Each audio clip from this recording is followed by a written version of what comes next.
Change. If there's anything those who game on the PC know, it's change. Almost every modern gaming advance has been seen on the PC first. There's a reason those who like to tinker and build and create are so driven with a passion to build the best machine possible. More than any other platform in gaming, the PC has been a vehicle for change. It's taken an extremely long time to get where we are today, and that's why GameRanks would like to take you on a journey all the way through the evolution of PC gaming hardware.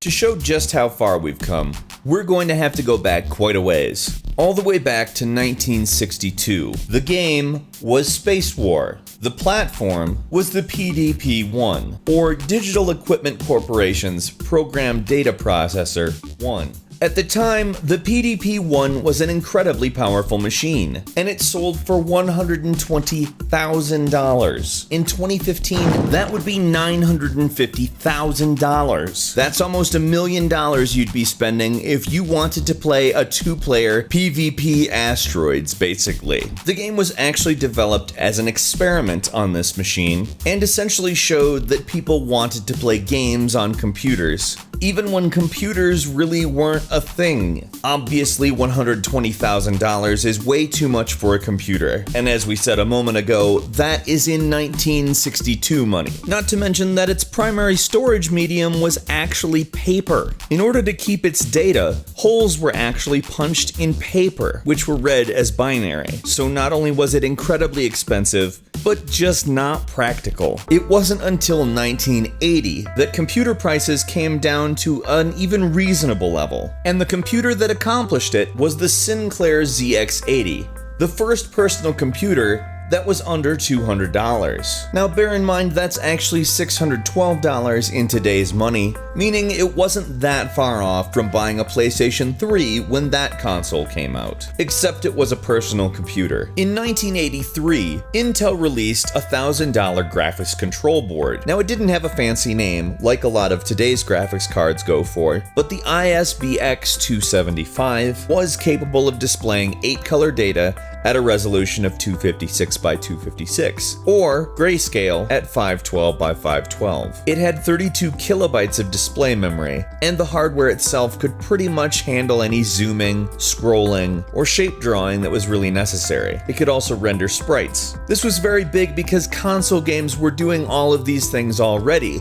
and were kind of considered the place to go for gaming. But as we were talking about earlier, the PC is about change. The next big milestone came in the form of the Commodore 64. Originally, the Commodore 64 cost $595, which was a little bit more, but it also did quite a bit more. The Commodore 64 actually had game cartridges. It didn't take too long before games were delivered on floppy disks more than on cartridges, due to the fact that they cost less to produce. And the computing systems that began to take advantage of this started with the Amiga. Now, the Amiga itself was a rather clever piece of hardware. Instead of everything being housed and dependent on the central processing unit, the Amiga had a custom chipset which had several co-processors for audio, video, and direct memory access. Games like King's Quest and the Oregon Trail were born from this era of computing. And while that may not sound like much, especially if you see those games today, going from 1962 to 1980, from two tiny spaceships on a screen with black and white pixels, to even 8-bit color, with sprites that move around and backgrounds and graphics and things that we all see, and frankly take for granted as primitive and rudimentary, but giving them a great source of entertainment all in the same machine.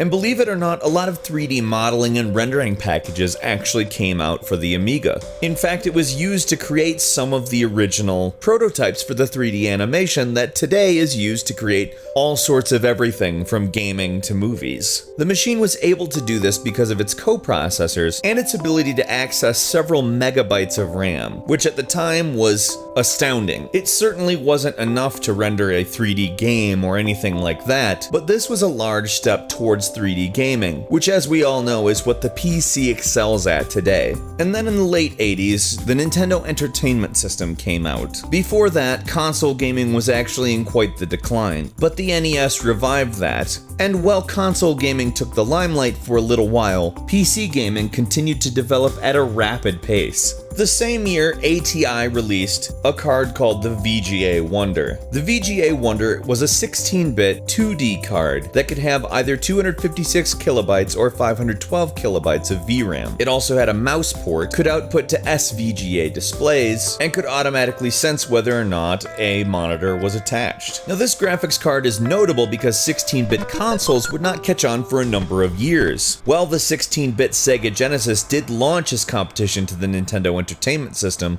it didn't catch on till 1992 when Sonic the Hedgehog launched. In the meantime, people were playing games designed for cutting-edge technology on the PC. By the time 1992 did roll around, people on consoles were playing 2D platformers, while PC gamers were treating themselves to the first mainstream 3D games like Wolfenstein 3D. And we started seeing more and more 3D on computers as consoles stayed pretty steadfast on 2D for the next few years. Wolfenstein 3D's engine actually did not utilize any hardware features. Obviously, it required a pretty beefy CPU and some RAM, which Intel was pretty rapidly developing in that case, with the Pentium coming along in a short span of time, because it was doing all of this in software. Being developers knew that this was the route they wanted to take, hardware makers started to take note. And though a few months prior, Nvidia released their first card, the company that really made a splash and affected the industry most was 3DFX. In releasing the Voodoo 1 card in 1996, Voodoo relied on the idea your computer would handle all the 2D stuff, and the 3DFX card handled all the 3D. While today we don't call them 3D accelerators, that's exactly what this was. Now, that very same year, the game that made people realize that 3D acceleration mattered, Quake,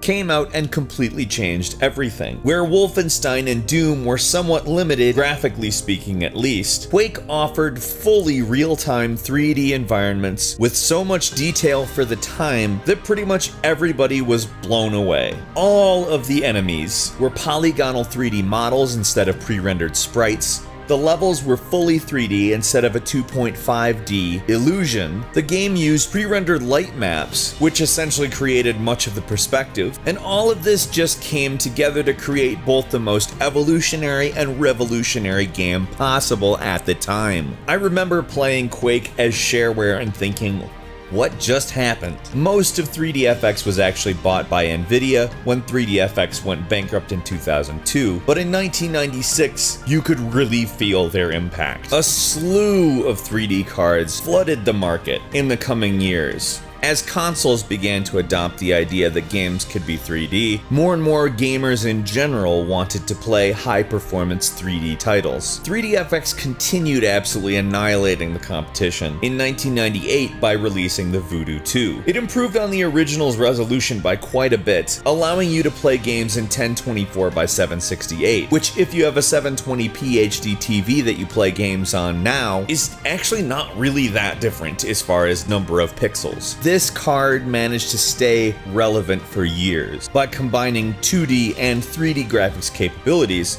which is not exclusive to their graphics line. However, the 3DFX technology was an all-in-one graphics card that absolutely knocked the crap out of everything else, that managed to stay relevant past the turn of the century. A little before then, in 1999, Nvidia also released the very first GeForce card.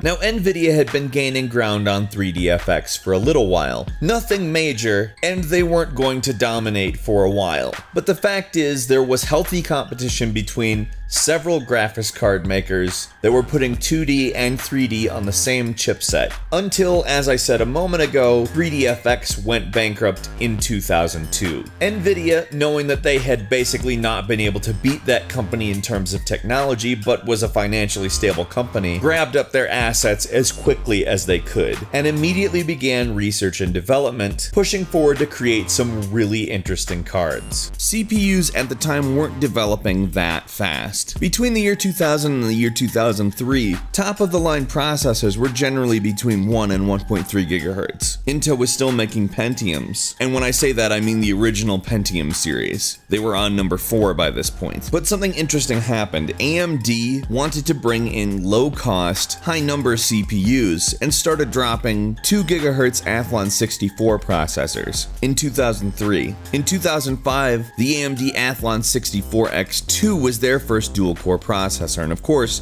Intel needed to combat that by releasing their Core 2 Duo processor in 2006. This laid the groundwork for the next decade when multiple core technology became the basis of computing. Now, a CPU may not sound that important to PC gaming anymore with the GPUs becoming so massive, but the fact is a lot of stuff still, even now, has to be threaded through the processor. And having multiple cores means allowing instructions that need to be sent to the GPU not to get bottlenecked. A chain is only as strong as its weakest link, and if your graphics card can handle multiple threads, but your CPU can't, you're going to see stuff that's limited. I mean, obviously every CPU can handle multiple threads, but sometimes oversimplifying something makes it much easier to explain. With games like Oblivion: The Elder Scrolls 4, game worlds were becoming bigger and bigger and bigger. What was needed from video games was gradually becoming much more demanding. Graphics cards evolved at a continuing pace until about 2006, when Nvidia dropped the GeForce 8800 GTX card on us. It was compatible with Microsoft's new at the time DirectX 10 technology, meaning people could develop for it very easily and get a whole ton of stuff out of their hardware. But on top of that, this thing was a behemoth. On board, it had 768 megabytes of DDR3 memory, and its GPU ran at 575 megahertz. Its texture fill rate was over 36 billion units per second. This version of the GeForce introduced the NVIDIA Unified Architecture, meaning its shader core was entirely unified and dynamically allocated processing power to geometry,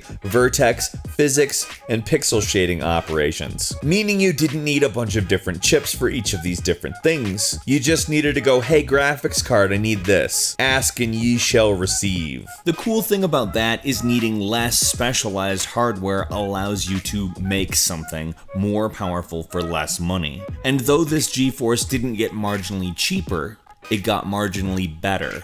The GeForce 8800 GTX gave people the ability to do so many new things that absolutely just changed how we look at an in-game world. For instance, high dynamic range lighting and 16 times full screen anti-aliasing, soft particles, deformation shaders. On top of that, motion blur and depth of field, which brought a much more cinematic look to gaming, and was the next huge jump in graphics. Everyone was excited. A lot of the terms that I used when speaking about that card had never been used before. New graphics routines and libraries were happening, and they were constantly being integrated in new ways. The visual creativity of developers skyrocketed after 2006, and it was big advances in hardware such as that Nvidia card that allowed this to happen. You wouldn't hand somebody a canvas, some paintbrushes, and a palette of paint and say, here, give me virtual reality. What we achieved by 2006 is astounding, but obviously graphics didn't stop developing there. Therefore, graphic hardware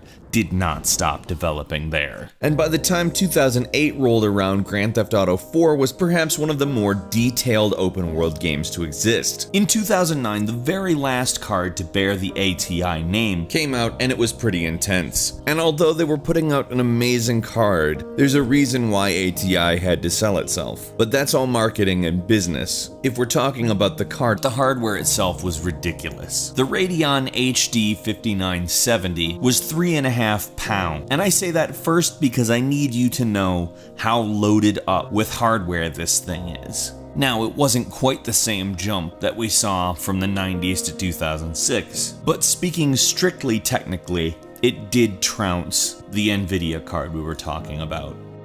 And full DirectX 11 support, which honestly, have a look at 10 versus 11, it's a huge jump, and that's just in the API.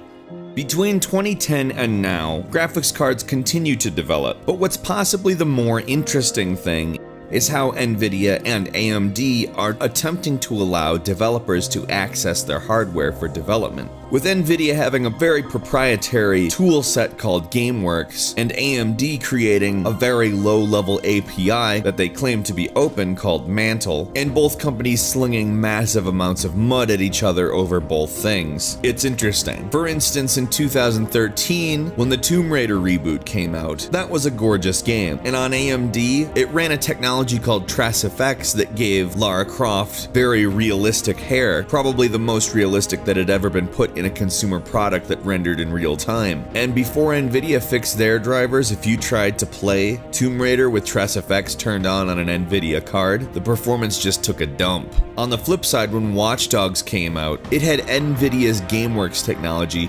deeply embedded in it. And on an Nvidia card, it worked great, but the performance just wasn't comparable on an AMD. What's funny about the competition between Nvidia and AMD is that they're both basically trying to define which direction everyone will go. And traditionally, Nvidia has been who's done that, but obviously AMD wants a piece of that cake. AMD does have a lot to fight if it's going to ever get anywhere with that though, because Nvidia has built up a lot of goodwill over the years, not just with developers, but with consumers. The market is continuing to evolve, and gaming is continuing to demand more and more. With the Unreal 4 engine's usage picking up, games are going to require hardware with massive specs. Truly, PC gaming hardware is going to always be in flux. And that's part of what makes it so interesting. And while we could have gone on and on and on for frankly hours about this topic, we're pleased we were able to give you a look into the difference between then and now. Seeing how fast it developed and how far it came always makes me excited for the future. And I hope it does the same